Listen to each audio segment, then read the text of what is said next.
Yes, sir. Mask हटा सकते हैं, आप कंफर्टेबल फील करना। बीटेक किस ट्रेड में किया है आपने? Sir, electronics and communication. Electronics and communication. Yes, sir. ये कम्युनिकेशन क्या होता है? Sir, communication is the system through which we can transmit data between two ends, that is the transponder and the receiver. ये types of communication के बारे में बता सकती हैं? How many types of communication? Yes, sir. Basically, there are two types of communication: analog communication and digital communication.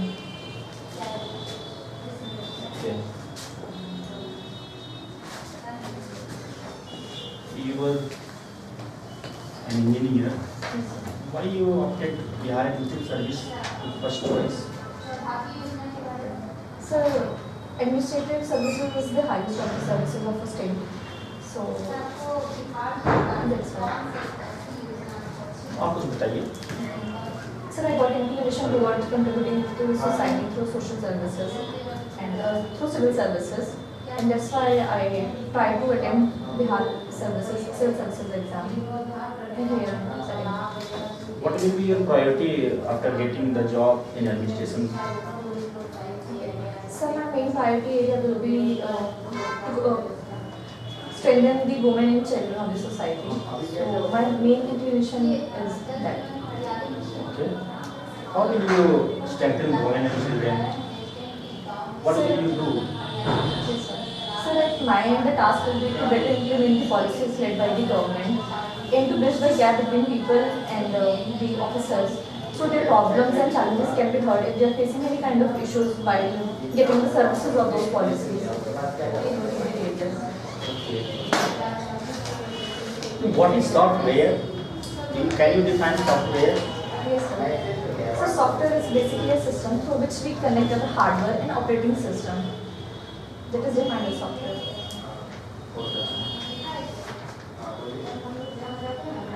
What is your work as a software engineer in your company Tech Mahindra? So primarily I'm working as a tester with the project HDFC Bank project, where we have to maintain the database of the clients of the HDFC Bank. So as a tester, my roles and responsibilities, the application we are working on, we need to test the application from end-to-end basis, so that application is working fine at each and every end. How is your experience give benefit in this job, administration or police services or finance services? Yes, sir. So through my professional career, I have learned how to work as an individual in a team. I have gained some qualities as a leadership quality, and I have worked under pressure also.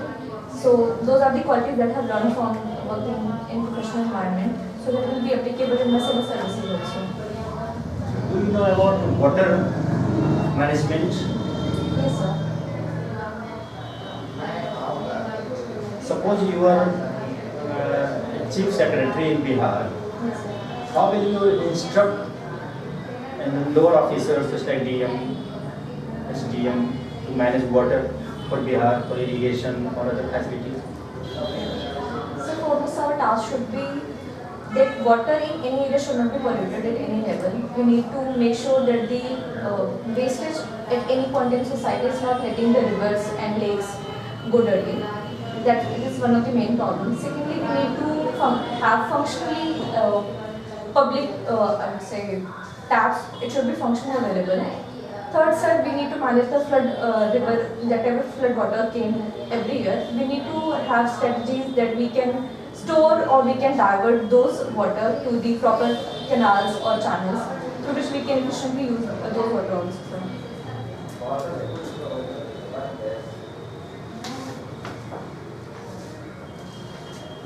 First of all, greetings from my side for passing this examination. I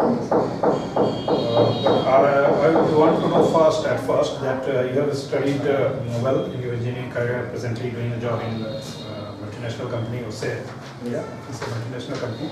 But working in a bureaucratic environment will be a bit different. People you will be facing were mostly rural people. So I advise you, and I would like to listen to your opinions and your answers in Hindi if you can. You can use you can be bilingual as you feel comfortable. मुझे यह बताइए कि जो कंपनियों में जो work का culture होता है और जो ब्यूरोक्रेसी में जो वर्क का कल्चर होता है, उसमें आप क्या डिफरेंस फील करती हैं? सर एक मेन डिफरेंस ये है कि वहाँ पे प्राइवेट सर्विसेज में जो आपका हायरार्किकल सिस्टम होता है वो हर जगह पे बहुत ही एक्टिव, बहुत ज़्यादा रिस्पॉन्सिबल सिस्टम रहता है। वहाँ पे टाइमली जो भी हमारी क्वेरीज होती हैं, कंप्लेंट्स होते हैं, उसको सुनाई जाती हैं। एल्सवाइज हमारी किसी भी अथॉरिटी होती है, अगर उस लेवल पे हमारी बातें नहीं सुनी जाती तो we can cross that hierarchy at any point in time. Sir एक वो चीज़ है जो मुझे लगता है कि ब्यूरोक्रेसी में थोड़ा बहुत डिलेड रहता है वो चीज़, तो अगर वो चीज़ का एक ब्रिज गैप हो जाएगा तो ऑफिसर्स को और ज़्यादा फैसिलिटीज़ और ज़्यादा सर्विस प्रोवाइड करने में एफिशिएंटली वो वर्क कर पाएंगे। सेकेंड सर मोस्ट अगर हम देखें तो एनवायरनमेंट दोनों जगह बराबर ही है। काम करने का जो आपको लर्निंग मिलती है वो दोनों जगह पे एक सोशल सर्विसेज पे हम काम कर रहे हैं। Will it be comfortable for a person who has worked entire in his life, entire in his career in a multinational company? क्या उनके लिए ये कंफर्टेबल होगा कि वो ब्यूरोक्रेटिक सेटअप में वो काम कर पाएं? आप तो खुद ही जान रही हैं कि ये जो सेटअप है और ये जो सेटअप है कितना ये हायरार्किकल जो सिस्टम है वो कितना स्ट्रांग है, जिसको आप ब्यूरोक्रेसी को आप आयरन इस्पात का चौखट बोलते हैं, आयरन फ्रेम बोलते हैं, स्टील फ्रेम बोलते हैं। तो वो स्टील फ्रेम इसीलिए क्योंकि वो पावरफुल है। अगर उससे आप पावर को स्नैच कर लेंगे तो फिर वो स्टील फ्रेम नहीं रहेगा, फिर तो वो क्या बोलते हैं वुडन फ्रेम हो जाएगा। तो ब्यूरोक्रेसी को जानबूझ करके वैसा बनाया गया है। तो फिर कितना कंफर्टेबल फील करेंगे आप? That will it not mean that sea water animal is put into a river water? नहीं सर, मुझे लगता है कि ये एक ह्यूमन माइंडसेट होता है। अगर मैंने वो पाथ चुना वो भी मेरा एक अपना डिसीजन था, और मैं अगर इस पाथ की तरफ हेड करूँ ये भी मेरा अपना डिसीजन है। आपके काम करने की इच्छा पे डिपेंड करता है। मुझे पता है कि मेरे को यहाँ पे क्या सर्विसेज प्रोवाइड करनी होगी सोसाइटी को, यहाँ पे क्या मेरी रोल्स एंड रिस्पॉन्सिबिलिटीज होंगी। तो एक इंडिविजुअल डिसीजन है एंड मुझे नहीं लगता कि दोनों की सर्विसेज में एज सच कोई डिफरेंस है। यहाँ पे हम प्रोफेशनली हम तरीके से दोनों जगह ही काम करते हैं। कई बार इंफ्रास्ट्रक्चरल इश्यूज होती हैं, जैसे आपको किसी कंपनी का ऑफिस में आप जाकर देखिए जो क्लीनलीनेस का लेवल होगा, जो इलेक्ट्रिसिटी का लेवल होगा, जो कंप्यूटर सेटअप होंगे, एटलीस्ट आपने कहा लीडरशिप क्वालिटी, तो लीडरशिप पर डिपेंड होती है कि आपके फॉलोअर्स कैसे हैं। अब मान लीजिए कि वहाँ आप ऐसे जगह पर हैं जहाँ पर एकदम well hand picked, hand chosen लोग हैं, उनका लीडर बन करके रहना एक अलग चीज़ है। और आप एक ऐसे गांव में जाते हैं जहाँ पर कंप्यूटर फैसिलिटीज़, इंफ्रास्ट्रक्चर फैसिलिटीज़ या फिर रोड्स या फिर एटलीस्ट जो मास है, common mass, mostly illiterate I must say, उस तरह के लोग होंगे और वे कुछ समझने के लिए तैयार नहीं होते हैं। तो वैसी परिस्थिति में किस प्रकार से आप मैनेज करेंगे अपने ऑफिस को? सर जो आपने डिफरेंसेस बताए वो मेरा मोटिवेशन है सर्विस को परस्यू करने का। सर आपकी बात बिल्कुल सही है कि इंफ्रास्ट्रक्चर सर्विसेज हमारे प्रोफेशनल एनवायरनमेंट में तो काफ़ी अवेलेबल होती हैं। सर गवर्नमेंट भी अपनी तरफ से बेस्ट प्रोवाइड करती है सर्विसेज, रिसोर्सेज एक एडमिनिस्ट्रेटिव ऑफिसर को अपना ड्यूटीज निभाने के लिए। सर बाकी जो भी चैलेंजेस हैं, जो भी फ्यूचर रिक्वायरमेंट्स होंगी उसको सर देखा जाएगा, जो भी हमारा एरिया होगा उसके अकॉर्डिंगली। बाकी सर रही मासेस की बात, तो उनको समझाने का, साफ सफाई रखने का, ये हमको समझा सकते हैं। और अब जैसे कि गवर्नमेंट की पॉलिसीज चल रही है स्वच्छ भारत अभियान, तो लोगों को भी चीज़ समझ में आ रही है कि ये उनके लिए ही है और धीरे धीरे इस पर सर काम किया जा सकता है कम्युनिकेशन गैप ब्रिज करके। तो वो चीज़ें ये भी बताइए मुझे कि ऐसी संभावना नहीं है कि यदि हम आपका चयन करते हैं तो प्राइवेट फील्ड में जो पर्क्स, रेम्युनरेशन, जो फैसिलिटीज़ हैं वो ज़्यादा हैं। कहीं ऐसा तो नहीं है कि आप अभी कह रहे हैं कि आप ब्यूरोक्रेसी आपको अच्छा लगता है और आगे आप कहेंगे कि भाई नहीं ठीक है इसको छोड़, चलो इससे अच्छा तो वो ही था। जब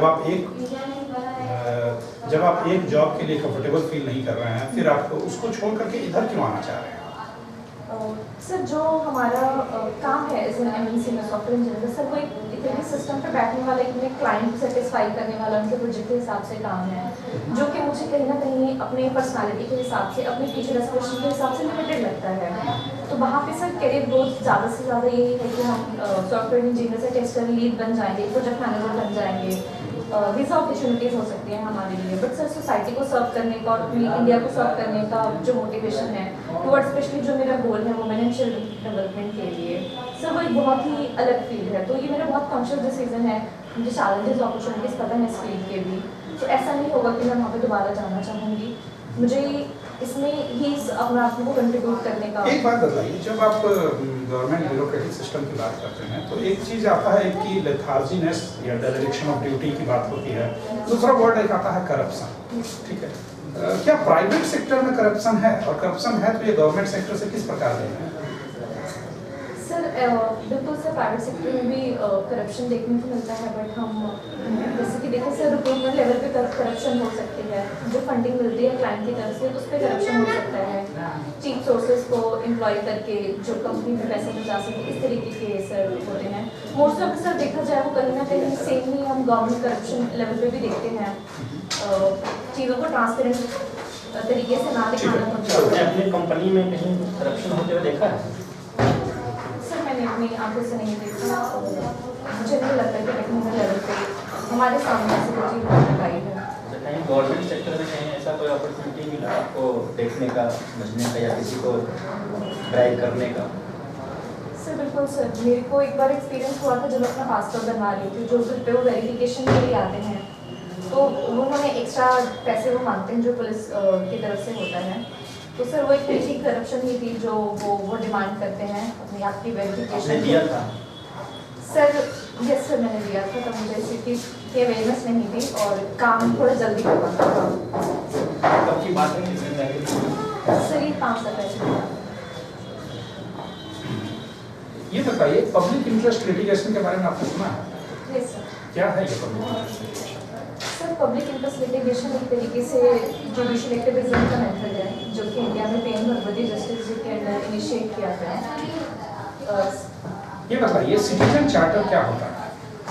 सर सिटीजन चार्टर ये है कि गवर्नमेंट या कोई भी प्राइवेट सेक्टर जब भी सर्विसेज प्रोवाइड करता है तो वो एक तरीके के स्टैंडर्ड्स डिस्क्राइब करे कि हम क्या स्टैंडर्ड अपनी सर्विसेज में दे रहे हैं। अगर आपको कस्टमर को उससे कोई कंप्लेंट है तो कहाँ इस चीज़ के लिए क्या सिटीजन चार्टर ऑब्लिगेटरी होता है? सर जो कंपनीज अपना इशू करते हैं वो तो ऑब्लिगेटरी होता ही है। नहीं, ये ब्यूरोक्रेसी भी, मंत्रालय भी अपने अपने सिटीजन चार्टर। सर ये बताइए, वेस्ट एशिया क्राइसिस क्या है? सर वेस्ट एशियन क्राइसिस ये है कि इंटरनेशनल रिलेशंस की थ्योरी में ये माना जाता है कि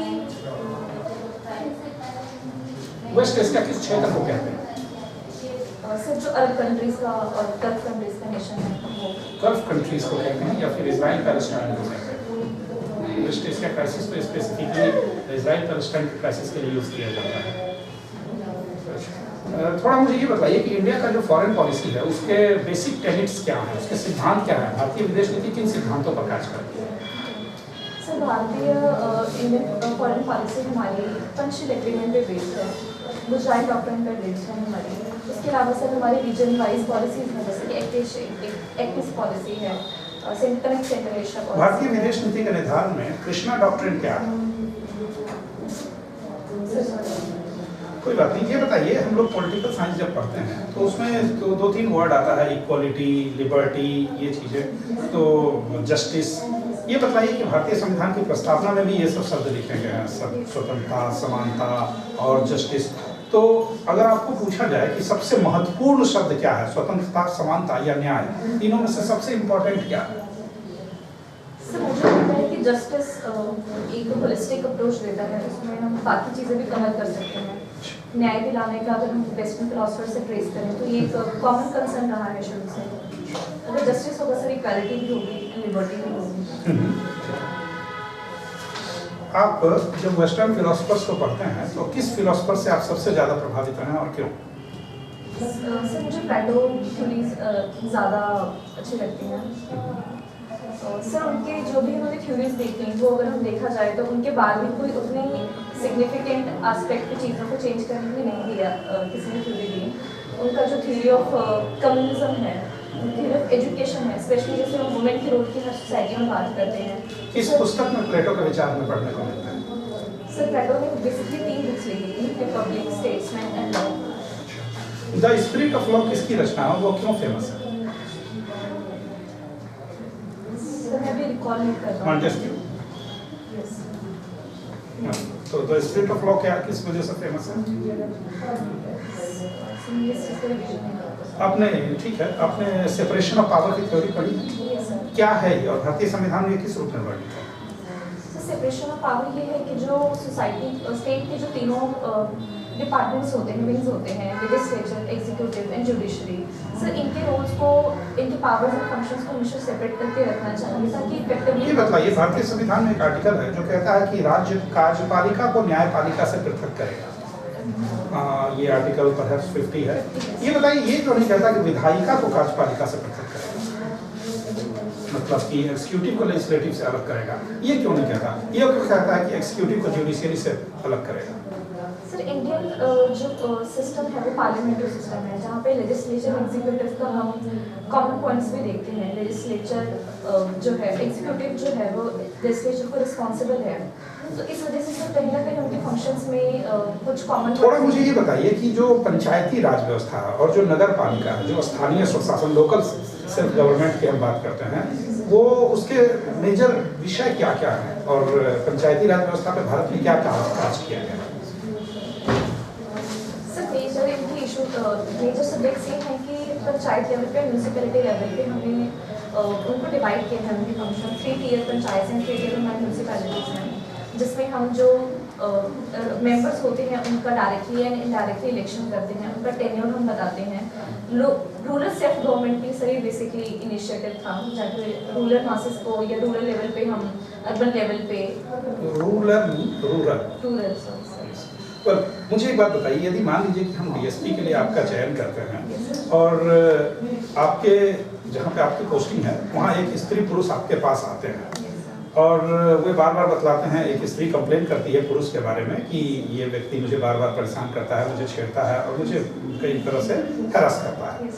वह व्यक्ति बतलाता है आपको कि आप वो इस तरह का हरकत नहीं करता है, ठीक है, और आप कुछ भी करते हैं, मान सपोज कीजिए, ये आप कैसे इंश्योर करेंगे कि आप खुद एक महिला हैं, आप कैसे ये इंश्योर करेंगे कि आपका जो एक्शन है वो पुरुष को ऐसा ना लगे कि एक महिला होते हुए आप एक महिला का फेवर कर रही हैं? सर, इसके लिए सबसे पहले तो उनके लॉ का कोर्स लेना चाहिए, जो हमारे रेलवे सेक्शुअल हरासमेंट पॉलिसी उसके अगेंस्ट, उसके तहत उनको केस पहले दर्ज करना चाहिए।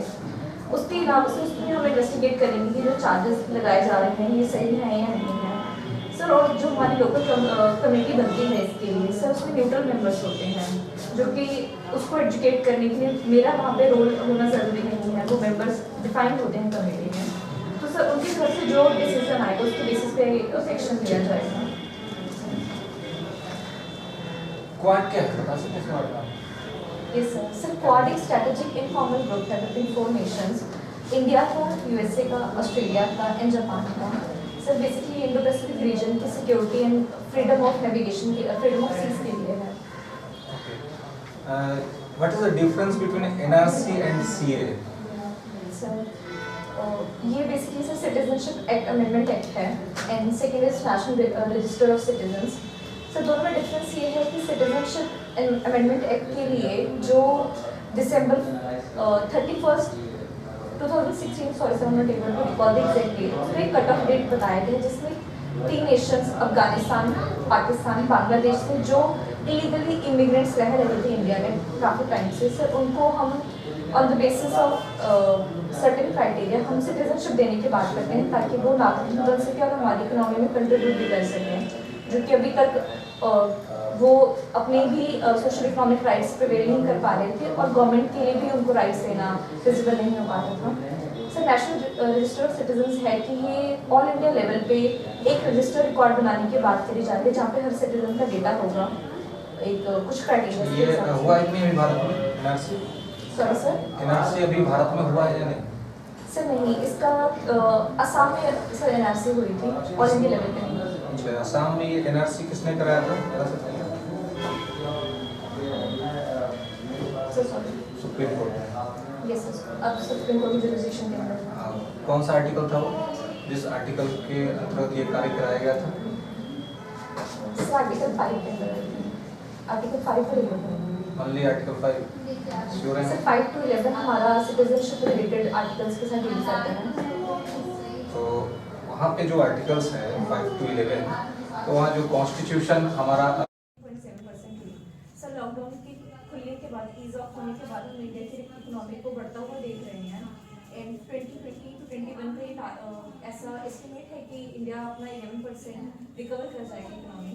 तो सर ये जो शेप बन रही है इकोनॉमी की, ये सब वी शेप बन रही है नीचे से, अभी फिर से इकोनॉमी अपने आप को रिवाइव कर रही है। मतलब ये जो जल्दी में रिवाइव हो रहा है यस सर, वो भी उसके चल पैटर्न रहा है। अच्छा, अभी ये जो किसान बिल है, किसान कानून, ये बहुत चर्चा में है। ये कुछ लोग कह रहे हैं कि नॉन कॉन्स्टिट्यूशनल है बिकॉज कि जिस सब्जेक्ट पे गवर्नमेंट ने ये एक्ट पास किया है ये सब्जेक्ट जो यूनियन लिस्ट है उसमें आता ही नहीं, ये स्टेट लिस्ट का विषय है। आप क्या मानती हैं कि ये नॉन कॉन्स्टिट्यूशनल है?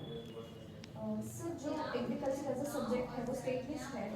सर गवर्नमेंट जो एक्ट लेकर आई है वो कंकरेंट लिस्ट के सेक्शन 33 एंड 34 के रिलेटेड लेकर आई है।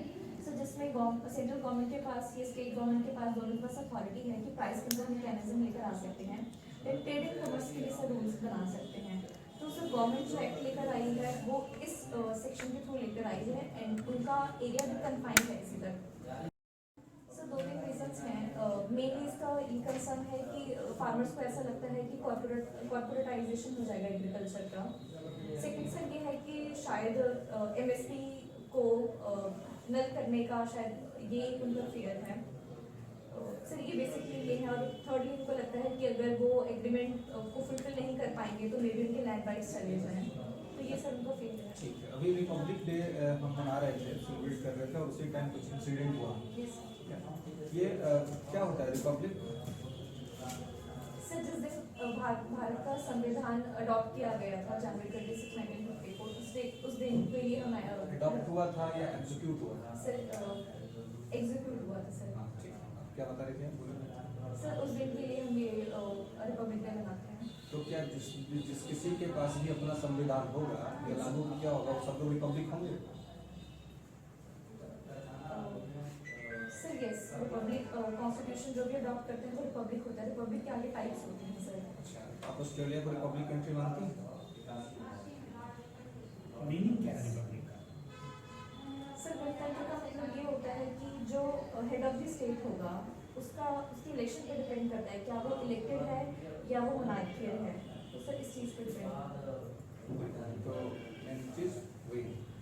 तो ये जो 26 जनवरी 1950 को हमारा कॉन्स्टिट्यूशन लागू हुआ, जब ये तैयार हो गया था 26 नवंबर 1949 एडप्टेशन भी हो गया था, तो एग्जीक्यूशन उस दिन क्यों? इसके पीछे कुछ कॉन्स्टिट्यूशनल कारण होते हैं, संवैधानिक ऐतिहासिक।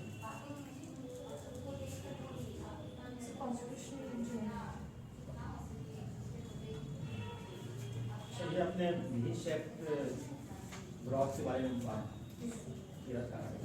तो सरकार को क्या क्या स्टेप्स लेने चाहिए कि हमारा जो ग्राफ है घी का जो सेकेंड पार्ट है वो अपवर्ड जाए, क्या क्या करना चाहिए? सर गवर्नमेंट ने कुछ अभी भी प्रोग्राम्स इनिशिएट कैसे आत्मनिर्भर भारत योजना एंड एम्प्लॉयमेंट के लिए भी प्रधानमंत्री गरीब कल्याण योजना, सर इनका इम्प्लीमेंटेशन अच्छे से होना चाहिए पहले। Sir secondly government economic sector ने ये भी बताया है कि वो फिस्कल स्टिमुलस की और भी बजट में सर उनको पता चलेगा क्या और स्टिमुलस मिलेगा। तो सर ये जो हाथ में पॉलिसीज आई हैं और भी जितने लॉज आए हैं जैसे कि आईबीसी को थोड़ा अमेंड किया गया है। फिजिकल स्टिमुलस की बात कर रही हैं, इसमें कौन कौन से ऐसे एरियाज होंगे जहाँ पर सरकार को ज़्यादा एक्सपेंडिचर बढ़ाना चाहिए? सर पहला तो क्योंकि अभी हेल्थ में मेजर कंसर्न बन गया है तो गवर्नमेंट को चाहिए कि आउट ऑफ पॉकेट एक्सपेंडिचर जो होता है मासेस का वो कम हो। उसके लिए सर ध्यान रखना चाहिए एटलीस्ट आने वाले कुछ सालों के लिए, पैंडेमिक के लिए। सेकेंडली सर एम्प्लॉयमेंट ज़्यादा से ज़्यादा जनरेट हो, जो लोगों की एम्प्लॉयमेंट लॉस हुई है कोरोना टाइम में तो उसको रिकवर करने की कोशिश करनी चाहिए हर लेवल पे। फॉर एग्जाम्पल तो मनरेगा काफ़ी काम हुआ है। सर बाकी एजुकेशन का भी बच्चों पे इम्पैक्ट हुआ है कोरोना टाइम पे, उसको भी रिवाइव करना चाहिए। Education should be left behind. बहुत अच्छा तैयारी करके आई हैं आप। ये बताइए कि आप इंटरनेशनल रिलेशंस पढ़ती हैं, क्या आवश्यकता है इसको पढ़ने का, क्या जरूरत है इंटरनेशनल रिलेशन बनाने का? ऐसे भी तो काम चल सकता है। इंडिया में तो इतना बड़ा तंत्र है हमारा, तो अकेले भी बहुत सारा कर सकते हैं। तो रिलेशन क्यों बनाया है अमेरिका से, चाइना से, किसी और देश? सर अगर हम इंडियन पॉलिसी देखें तो वासुदेव कुटुंबकम पे बेस्ड है जिसमें हम वर्ल्ड की बात करते हैं। और इंडिया भी एज अ नेशन देखें तो वो एक सोसाइटी में एग्जिस्ट करता है, वर्ल्ड सोसाइटी में एग्जिस्ट करता है। तो हमारे अपने नेबर्स से आसपास के रिलेशन अच्छे होने ज़रूरी हैं। अगर इंडिया एक क्लोज्ड इकोनॉमी या क्लोज्ड पॉलिटिकल सिस्टम रहेगा तो सर हो सकता है कि बाहर से इम्पैक्टेड हो रहे वो। तो इसलिए सर बेहतर है कि हम अपनी पहले से प्लानिंग करके हम अपना रिलेशन स्ट्रॉन्ग रखें। तो सर ये वर्ल्ड में सर्वाइवल के लिए भी ज़रूरी है। क्या फायदा होता है? सर फायदा हर लेवल पे होता है, इकोनॉमिक लेवल पे होता है हमारा फायदा, देन स्ट्रैटेजिक तरीके से होता है सर। इंटरनेशनल रिलेशन में थ्योरी बनाने से सर हमको फ्रेंड्स मिलते हैं वहाँ पे, जैसे कि हम रशिया हमारे काफ़ी सालों से फ्रेंड है और वो टाइम टेस्टेड फ्रेंड रहा है। तो जिस प्रकार से चाइना और पाकिस्तान के साथ हमेशा एक टसल चलता रहता है इंडिया का, बीइंग ए स्टूडेंट और PSIR आप जरा एक सलाह दीजिए कि भारत को इंटरनेशनल रिलेशन में किस दिशा की ओर रुख करना चाहिए आपके विचार से? सर इंडिया अभी रीनेस पॉलिसी अपना रहा है, जैसे कि हम देखा चाइना की तरफ, पाकिस्तान की तरफ हमने अपना स्टैंड और भी स्ट्रॉन्ग किया है, स्पेशली गालवन वैली के इंसिडेंट के बाद। तो हम मल्टी फेसेटेड इस चैलेंज को एक्सेप्ट करने की और इसका सॉल्यूशन ढूंढने की कोशिश कर रहे हैं सर। उसके अलावा सर हम UN लेवल पे, जैसे कि अभी इंडिया का नॉन परमानेंट मेंबरशिप है सर, वो प्लेटफॉर्म हमको यूटिलाइज करने की कोशिश करनी चाहिए चाइना के इस तरीके के बॉर्डर चेंजेस करने की वजह से, जो वो LAC को रिकॉग्नाइज नहीं करते हैं। तो वहाँ पे भी सर अभी हमारे पास अच्छा अपॉर्चुनिटी है 2 साल के लिए, वहाँ पे ये स्टेट्स हम लेकर आए सर। उसके अलावा सर बायलैटरल लेवल पे जो भी हमारे मैकेनिज्म हैं उनको फुली इम्प्लीमेंट करना चाहिए। देखिए बताइए कि एटीट्यूड और एप्टीट्यूड में क्या डिफरेंस है? सर एप्टीट्यूड बेसिकली आपका इंटेलेक्ट लेवल शो करता है, एटीट्यूड बेसिकली आपका बिहेवियर एस्पेक्ट शो करता है। एक ऑफिसर का इन दोनों में से क्या ज़्यादा बेहतर क्या होना चाहिए? सर ज़्यादा बेहतर एटीट्यूड होना चाहिए। एटीट्यूड सीखा जा सकता है, बाय द टाइम लर्न किया जा सकता है, बट चीज़ों का तरफ देखने का नजरिया एटीट्यूड जो होता है वो पॉजिटिव रहना चाहिए ऑफिसर का। आपकी हॉबी क्या है? सर जिमिंग मेरी हॉबी है। ये भी है। क्या मिलता है इस हॉबी से आपको, क्या फायदा होता है? सर फिजिकल फिटनेस मेंटेन रहती है, जो कि लॉन्ग रन के लिए ज़रूरी है। एंड सर मेंटल पीस भी मिलता है मुझे जिम में टाइम स्पेंड करने से। मैं अपने आप को रिजुविनेट फील करती हूँ और ज़्यादा प्रोडक्टिव फील करती हूँ अपने डे टू डे रूटीन में। फिल्मी दुनिया में कोई ऐसे 2-3 व्यक्ति का नाम बताइए पर्सनालिटी का जो उनका भी हॉबी जिमिंग है। सर शिल्पा शेट्टी, वो योगा भी एक्स्ट्रा प्रैक्टिस करती हैं, शी इज़ वेरी फिट। उसके अलावा सर जॉन अब्राहम एक्टर हम देखें तो वो भी फिजिकल फिट हैं। एक अक्षय कुमार का नाम सुनिए क्या? ये सर वो जिम नहीं जाते हैं, वो घर ही से कुछ करते हैं और काफ़ी फिट रहते हैं। ये सर तो जिमिंग कहाँ जरूरी है? सर मेरा जो बेसिकली जिम शुरू हुआ क्योंकि हमको मेरी कंपनी में जिम था, तो हमको आउट ऑफिस आवर्स वो यूटिलाइज करने का एक रिसोर्स था, इसलिए वैसे शुरू हुआ। सिर्फ बाकी किसी को भी जहाँ पे भी सूटेबल हो, जो उसका इंटरेस्ट एरिया हो एक्सरसाइज करने का, वो घर पे भी कर सकता है, गार्डन में भी कर सकता है। तो ये जिम एक कंस्ट्रेंट नहीं है एक्सरसाइज करने के लिए। Okay, very good. सर आप बोर्ड से कुछ क्वेश्चन पूछना चाहती हैं? ठीक, थैंक यू। एक क्वेश्चन मैं पूछना चाहूँगा, लिबरलाइजेशन और प्राइवेटाइजेशन और ग्लोबलाइजेशन, इस तीनों वर्ड में मुझे कनेक्शन बतलाइए और डिफरेंस। सर लिबरलाइजेशन ये है कि हम हर फील्ड को लिबरल तरीके से देखें, स्टेट का बहुत ज़्यादा इंटरफेरेंस ना हो उसमें। प्राइवेटाइजेशन सर ये है कि पब्लिक या स्टेट का कंट्रोल थोड़ा सा लूजन होना चाहिए और कुछ सेक्टर्स हमारे प्राइवेट कंट्रोल होने चाहिए। सर ग्लोबलाइजेशन है कि वर्ल्ड की इकोनॉमी, वर्ल्ड का सिस्टम का एक सप्लाई चेन मैकेनिज्म डेवलप होना हर सेक्टर में। सर ये इसके डिफरेंट पॉइंट हैं। सर इसका करेक्ट पॉइंट ये है कि ये वर्ल्ड लेवल पे देखें तो काफ़ी कुछ सीखने को मिलता है हमको इकोनॉमिक सिस्टम से, कल्चरल सेंस से, अगर हम इन तीनों एस्पेक्ट्स की तरफ बढ़ते हैं। ठीक है।